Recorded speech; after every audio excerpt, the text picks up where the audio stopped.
이거는 진리입니다. 내가 큰 돈 벌 기회가 왔다라는 거예요. 97년, 98년 한국 외환위기 왔잖아요. 네네. 그때 부동산 산 사람들은 다 지금 어마어마한 부자 된 거죠. 지금 그런 시기가 오는 겁니다. 100만 원 투자한다 이러면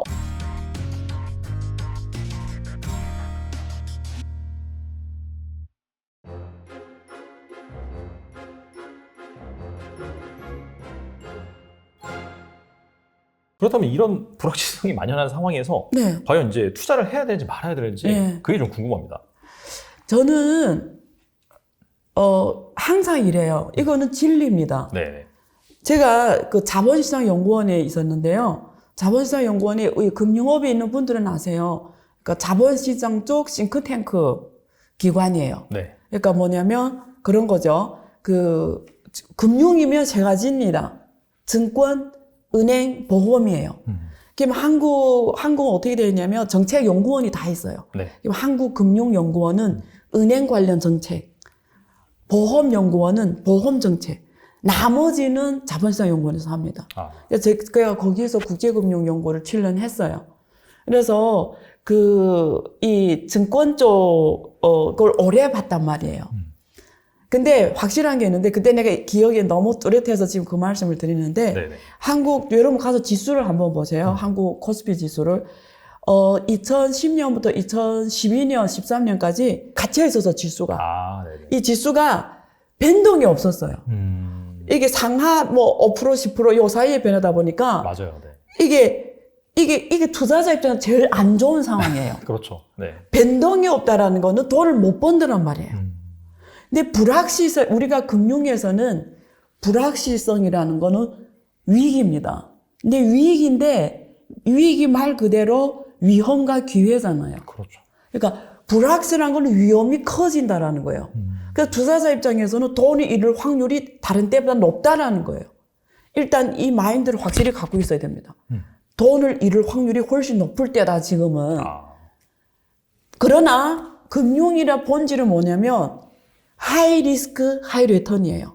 고위험, 고수익입니다. 그렇죠. 그래서 위험이 크다라는 거는 반대로 돈을 많이 벌 수 있던 기회가 왔다는 말하고 똑같습니다. 네. 아까 앞에서 말한 2010년, 2011, 12 그때는 위험은 크지 않아요. 많이 잃을 확률은 적어요. 맞아요. 네. 그래서 제가 돈을 크게 벌 확률도 거의 없다란 말이에요. 그렇죠. 근데 지금은 위기가 엄청 확산되고 불확실성이 커지기 때문에 돈 잃을 확률이 엄청 크다. 대신에 돈 벌 확률도 엄청 크다. 일단 이 마인드가 확실히 있어야 되고요. 그 다음에 투자자 입장에서 위험을 감수 안 하고 큰 돈 벌겠다라는 거는 절대 불가능합니다. 포기하셔야 돼요. 근데 의외로 우리 주변에 보면은 위험을 최소화하면서 수익을 높이 올린다라는 말로 사람을 해놓거나 네. 그런 전문가들이 있어요. 절대 존재하지 않습니다. 여러분들이 혹시 투자해서 어떤 큰 성공을 이루겠다는 말은 내가 다른 사람에 비해서 큰 위험을 질 자질이 있냐, 소질이 있냐를 먼저 체크를 해야 돼요. 내가 위험을 감수할 소질이 없다. 이러면 절대 하시면 안 돼요. 오히려 이런 불확실한 시기에 하면 안 돼요. 큰 돈을 잃기 때문에. 그렇지만 내가 위험을 태킹할 소질이 있고 위험이 많다는 거는 돈을 많이 벌 수 있다는 말하고 똑같습니다. 단지 어떻게 돈 버냐를 연구해야 되는 거죠. 위험을 태킹하면서. 그 말은 리스크 해지를 할 수 있는 방안을 갖고 있어야 된단 말이에요. 위험이 많다라는 해서 나쁜 게 아닙니다. 위험이 많다라는 거는 내가 그 위험들을 하나하나 해지할 수 있는 방안을 내가 갖고 있다라는 거는 내가 큰 돈 벌 기회가 왔다라는 거예요. 그래서 불확실성 시기에 오히려 투자 입장에서는 좋은 기회가 왔다란 말입니다. 두 번째, 위험이 크다란 말입니다. 세 번째, 큰 돈 벌고 싶으세요? 위험을 태킹할 자세가 되어 있어야 됩니다. 네 번째, 그러면 그 위험들이 뭔지를 알아야 되겠죠. 그 다음에 그 위험들을 하나하나 내가 해지하는 방안이 있냐를 검토하면 내가 실제 지금 투자를 해야 되는 거죠. 그래서 지금부터 여러분들은 공부를 하기 가장 좋은 시기예요. 그래서 무슨 공부를 해야 되냐? 과거의 위기 공부를 하면서 이 위험들을 내가 해지를 어떻게 할까? 그 위기에 대한 공부를 해서 그 위기를 통해서 위험을 해지하는 방안을 갖고 있으면 지금 가장 좋은 투자 기회인 거죠. 마치 그 97년, 98 한국 외환위기 왔잖아요. 네네. 그때 이 강남 아파트도 그렇고 한국이 그때 완전 국가 도산이었잖아요. 맞아요. 그래서 그때 현금 1억을 갖고 있는 사람들이 완전히 대부자가 되던 시대예요. 왜냐면 그때 1억을 빌려주면 막 이자를 막 50%, 막 100%씩 받는 시기였단 말이에요. 네네. 그러니까 그것처럼 그때 부동산 산 사람들은 다 지금 어마어마한 부자 된 거죠. 맞아요. 예. 그러니까 그때는 모든 자산이 다 막 70%, 80%씩 떨어질 때예요. 그때 현금 갖고 있던 사람들이 그때 자산 시장에 들어갔으면 사실 그 회복이 얼마 걸리지 않았어요. 제 기억으로는 한국이 제일 먼저 외환위기에서 벗어났거든요. IMF 체제에서 가장 먼저 졸업을 했어요. 네네. 그래서 한 5, 6년 지나서 바로 그냥 고속도로 성장했거든요. 네. 그래서 그 위기에 투자했던 사람들은 후에 다 적어도 다 중소기업을 갖고 있는 성공한 인생을 살았죠. 네네. 그래서 지금 그런 시기가 오는 겁니다. 네. 그렇다면 위기 해지라고 말씀하셨는데 네. 방금 말씀하신 그렇다면 현금을 잘 보유하고 있어야 되는 건지 네. 뭐 약간 구체적인 해지 방법 뭐가 있을까요? 그런 거 있죠. 그러니까 일단은 현금 보유량을 확실히 갖고 있어요. 예를 들면 내가 제가 그냥 100만 원이 있다. 네. 100만 원 투자한다 이러면 50만 원 무조건 현금 갖고 있어야 되고요. 나머지 50을 투자를 해야죠. 왜냐면 지금처럼 좋은 투자 기회가 다시는 안 올 수도 있으니까. 뭐 또 오겠죠. 늘 시장 기회가 있으니까 그냥 제가 강조해서 하는 얘기입니다. 네. 자, 그럼 나머지 50을 위험 투자를 하는 건데 위험 투자 두 가지입니다. 주식하고 채권이에요. 근데 지금 채권이 좋은 게 금리가 올라가잖아요. 채권에 한 30%를 투자해요. 그러면 30만 채권 투자해요. 그러면 20%는 한번 베팅해라는 거예요. 왜 인생에 우리가 가만히 생각해요. 그래봤자 100년밖에 못 삽니다. 그럼 100년을 가늘게 평범하게 살 것인지 아니면 굵게 진하게 살 것인지는 우리의 선택이에요. 근데 20% 정도는 베팅할 만해요. 우리 인생 사는데 그렇게 베팅 안 하며 사는 건 좀 인생람이라고 저는 생각합니다. 그래서 그 20%를 위험 투자를 하는데 위험 투자라는 거는 주식 투자도 있고 파생상품 투자도 있고 환율 투자도 있어요. 네. 금리를 잘 읽는 사람은 금리는 거시경제를 베팅하는 거예요. 네. 근데 금리를 읽는 게 조금 쉬울 수 있어요. 왜냐면 이거 우리처럼 경제학자들이 금리가 어떻게 갈지를 알려줘요. 근데 거의 정확해요. 금리 예측이 쉬워요. 그러면 이럴 때는 환율 투자라는 거는 국가 경제에 대한 베팅입니다. 금리에 대한 베팅이에요. 네네. 환율은 네. 거시경제에 대한 베팅이에요. 그래서 내가 거시경제를 잘린다. 국가에 대한 뭐 국가 간의 이런 전략이라든가 국가 간의 이런 걸 잘 읽는 사람들이 있어요. 네네. 거시를 잘 읽는 사람들이 있어요. 우리가 증권사에 가면 우리가 매크로 애널리스트하고 마이크로 애널리스트가 있거든요. 그렇죠. 그래서 매크로 원래 거시경제 애널리스트 있어요. 이런 사람들이 분석이 거의 맞습니다. 거시경제 읽는 게 거의 맞아요. 그러면 이런 걸 가지고 환율 투자도 요즘에 되게 좋아요, 사실. 지금 한국 원화 환율의 변동폭이 얼마나 큽니까? 네. 아니면 주식 투자예요, 위험 투자. 아니면 파생상품 투자입니다. 근데 파생상품은 레버리지 투자이기 때문에 위험해요. 파생상품 투자는 제로섬 게임이에요. 그렇죠. 네 호주머니에서 뺏어오는 게임이에요. 네. 근데 주식 투자는 윈윈 게임입니다. 같이 돈 버는 게임이에요. 그래서 주식 투자가 위험 투자에서 제일 무난합니다. 그래서 주식 투자를 한다고 했을 때 이럴 때 주식 가격이 다 50%씩 떨어졌잖아요. 이럴 때 평시에 공부했던 주식을 사놓는 거죠. 마음껏 사놓는 거죠. 예. 근데 공부를 안 하고, 누구 이게 좋다 해서 왕창 사놓고, 누구 이러면 안 돼요.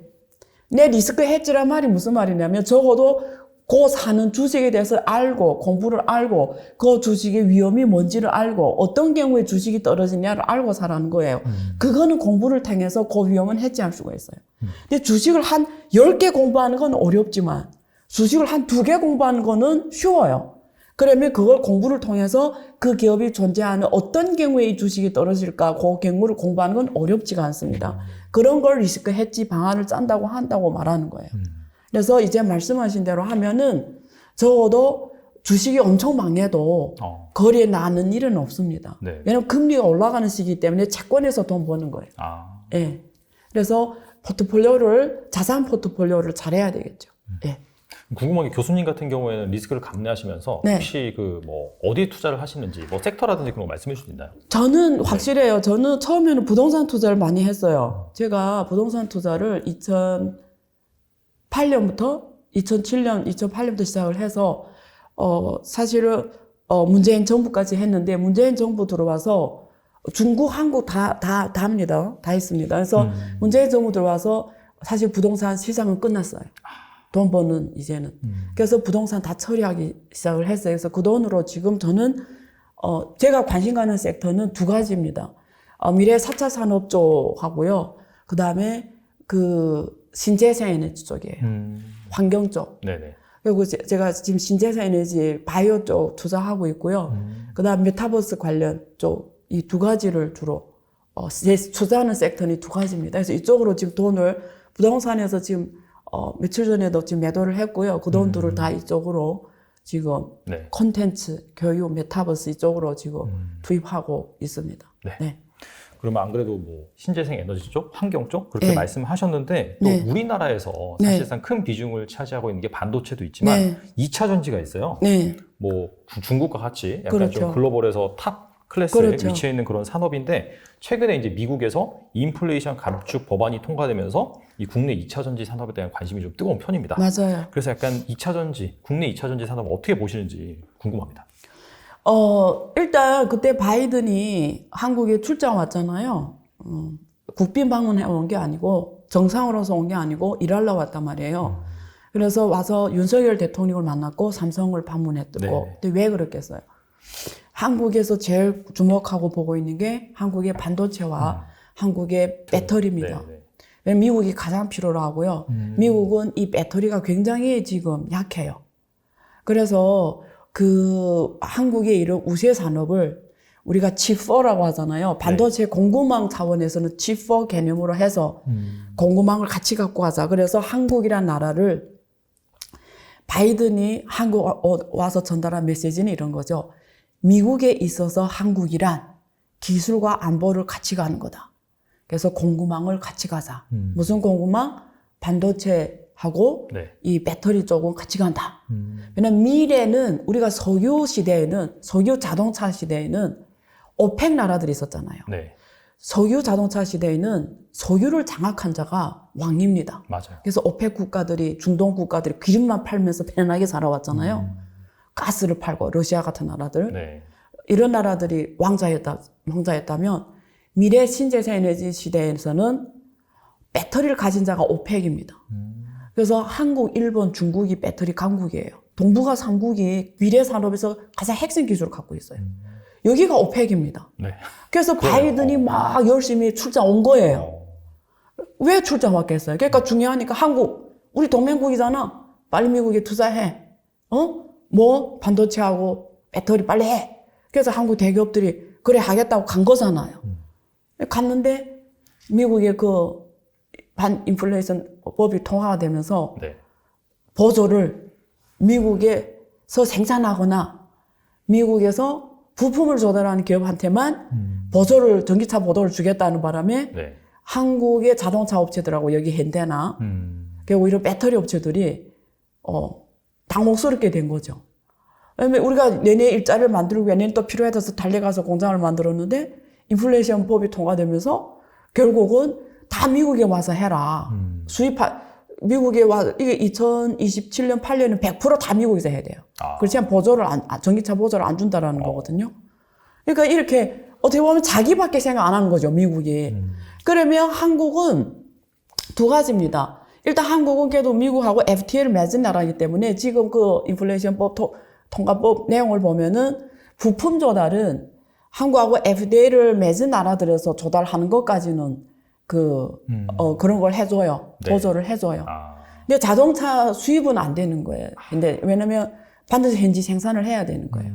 그래서 배터리 같은 거는 이런 거 부품에 속하기 때문에 미국이나 이런 쪽 수출은 우리가 뭐 긍정적으로 본다고 해도 문제는 중국입니다. 이게 중국을 배척하는 거잖아요. 중국은 미국하고 그렇죠. FTA를 안 맺었어요. 그래서 중국하고 같이 하면 안 되는 거예요.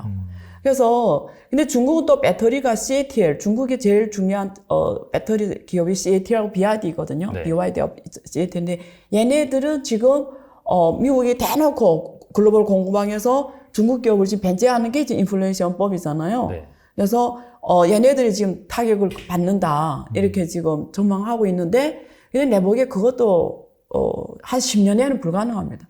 그러니까 이 미국이 아무리 이렇게 해도 저는 보는 게 10년에는 왜냐면 이게 2028년, 29년 돼야 100%로 일단 가는데 지금 전체 이 인플레이션의 예산안이 한 7,900억 달러 되거든요. 네. 근데 지금 그걸 어떻게 자금을 조달해낼 문제인데 지금 내놓은 그 대안을 보면은 세금을 올리겠다라는 거예요. 10대 기업들이 뭐 세금 15% 법인세를 해서 그걸 통해서 마련할 수 있는 재원이 한 2,400억 달러 정도 되고요. 그 나머지 5천억을 어디서 조달하냐? 그럼 주식 환매를 하거나 이럴 때 1% 소비세를 부여하겠다. 뭐 이런 소비세 인상이라든가 뭐 이런 걸 통해서 지금 조달을 하겠다고 하는데 미국은 공화당, 민주당이 엄청 싸우면서 국회에서 이렇게 막 어떤 게 이렇게 의사가 한국하고 똑같잖아요. 네네. 서로 똑같은 체제잖아요. 그래서 통화가 돼야 돌아가는 거기 때문에 지금 이 바이든이 지지율이 굉장히 낮거든요. 맞아요. 그런 상황에서 국회가 이게 지금 바이든이 생각대로 움직여주냐. 또 미국 경제가 중국을 저렇게 배제하면서 오는 인플레이션이 지금 만약에 미국이 이대로 하면 있잖아요. 네. 이대로 하면은 지금 우리가 인플레 감축 법안이 감축이 되는 게 아니라 진짜 중국을 배제하잖아요. 반대일 거예요. 지금 이게 이름이 인플레 감축 법안이라고 했지만 네. 만약에 중국을 정말 여기서 배제하면은 오히려 확 올라가 버릴 거예요. 인플레이션이요. 예. 왜 그러냐면 제가 데이터로 말씀드릴게요. 네. 왜냐면 이게 사람들이 이 데이터를 들어야 가슴에 와 닿는데 왜 네. 인플레이션 오히려 올라가는지를 만약에 이렇게 중국을 배제하면 인플레이션이 왜 올라가는지를 말씀드릴게요. 지금 전 세계 그 리튬 전지가 있잖아요. 네. 리튬 전지의 양극재하고 음극재가 81% 글로벌 81% 양극재를 중국이 공급하고 있어요. 그다음에 음극재는 91%를 중국이 공급하고 있어요. 배터리는 중국이 79%를 하고요. 배터리 공급의 79% 중국이 하고 있습니다. 네. 이게 하루아침에 만약에 중국 거 만약에 안 쓴다 가정하면 그 단가를 누가 감당합니까? 그러게요. 결국은 그건 소비자들이 감당해야 돼요. 그러면 가격이 올라갈 수밖에 없어요. 그래서 말과 현실은 다른. 그러니까 무슨 말이냐면 글로벌 업체를 결국 중국에서 수입해 올 수밖에 없어요. 아무리 인플레 감축법이라 해도 중국에서 공급할 수 있는 공급량을 전 세계 다른 나라에서 못 맞춥니다. 이게 못 맞추고요. 미국 자체가 지금 얼마 정도 차지하고 있냐? 양극재 시장에서의 미국 점유율은 0.16%밖에 안 돼요. 거의 없다시피. 예, 음극재에서 미국 점유율은 0.27%예요. 글로벌 리튬 에너지 배터리 생산에서 미국 5.5%밖에 안 돼요. 자체가 아예 안 돼요. 그러면 한국, 일본 이런 나라를 통해서 그걸 보완해야 되는데 한국, 일본의 기업들이 대부분 다 중국에서 수입해 와요. 아까 제가 말했잖아요. 네. 그러니까 중국을 글로벌 공급망에서 앞으로 10년은 중국을 떠날 수가 없어요. 떠날 수는 있겠죠. 네. 대가는 이 세상 공짜가 없다는 게 이 세상에 모든 일이 다 정면하고 반면입니다. 이걸 선택했으면 뭔가 대가가 있어요. 그렇죠. 대가가 뭔지 알아요? 가격이 올라가는 거예요. 인플레가 감축이 되는 게 아니라 인플레 감축 법안이 그대로 진행이 되면 인플레가 폭발할 겁니다. 그래서 거꾸로 갈 거예요. 그래서 불가능하다라는 말씀을 드리는 거고요. 오히려 특히 미래 4차 산업에서 아까 말한 핵심 산업에서 중국이 원자재, 반제품 이런 쪽에서 시장 점유율이 중국은 굉장히 높습니다. 그래서 지금 호주라든가 다른 나라에서 대체하기가 어렵습니다. 그래서 제 생각에는 굉장히 어렵다.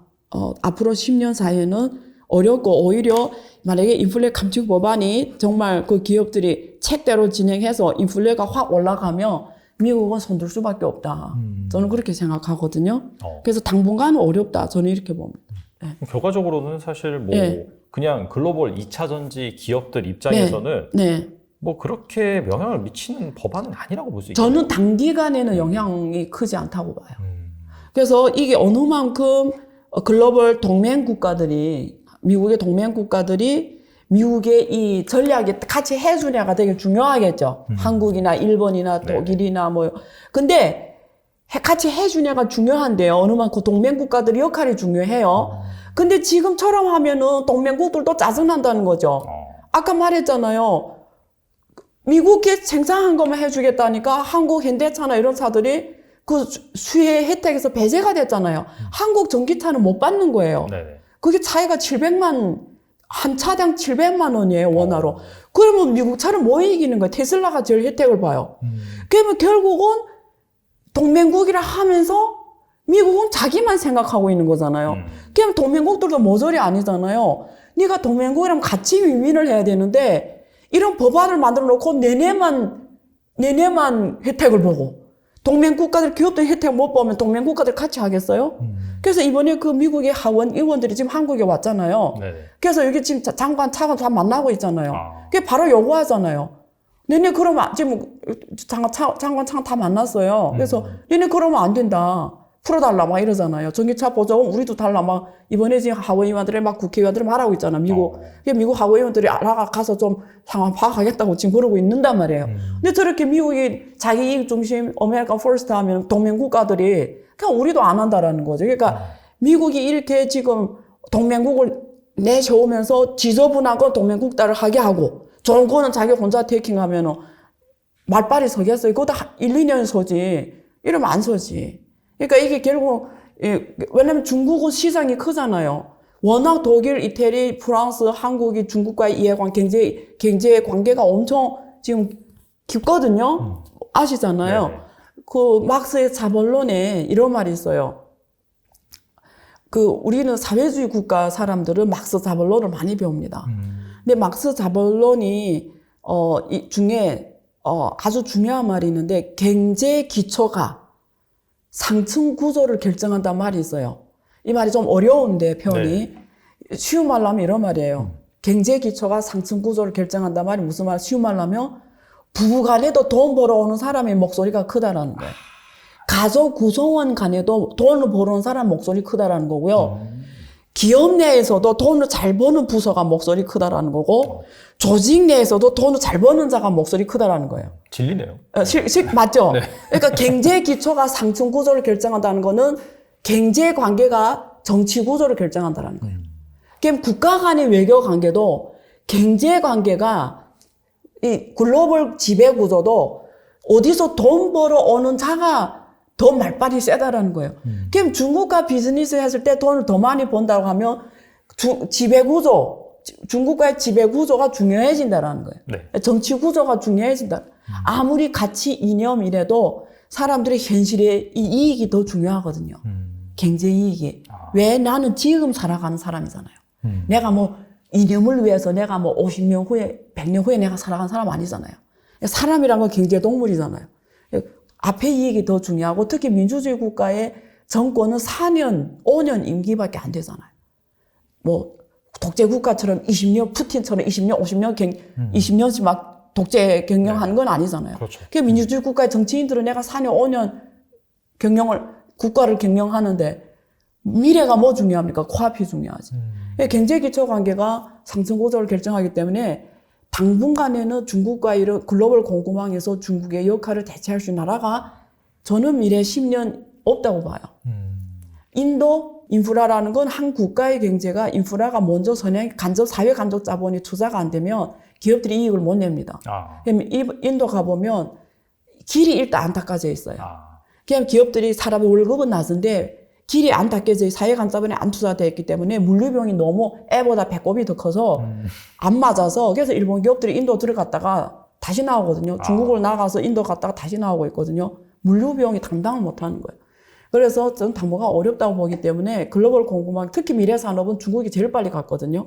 4차 산업, 특히 이런 2차 전지, 배터리, 신재생 에너지, 친환경 산업 이런 거 다 먼저 갔기 때문에 이번에 미국이 인플레 감축 법안의 핵심이 친환경 산업이에요. 신재생 에너지를 대대적으로 투자하겠다는 거예요. 신재생 에너지. 근데 중국은 이게 2010년부터 엄청 이쪽을 많이 했어요.